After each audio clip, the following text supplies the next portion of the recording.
आज मीडिया का कारकुन भी रह रहा है। कौन सा तबका है जो इस वक्त कर्ज में मुब्तला नहीं? इस कर्ज से अगर कौम को निकालना है तो 2 दिन की मोहलत है आपके पास। आप इस्तीफा दे दें, वरना फिर अगले दिन हमने इससे आगे फैसले करने हैं। कोई कमिटमेंट नहीं है किसी के साथ।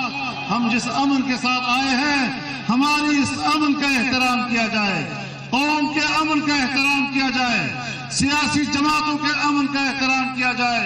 हम मजीद सब्र तहम्मुल का मुजाहरा नहीं कर सकेंगे। मैं बताना चाहता हूं,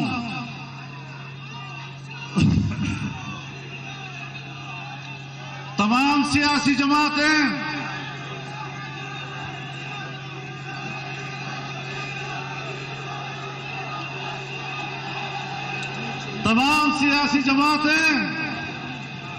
बात सुनो जरा सा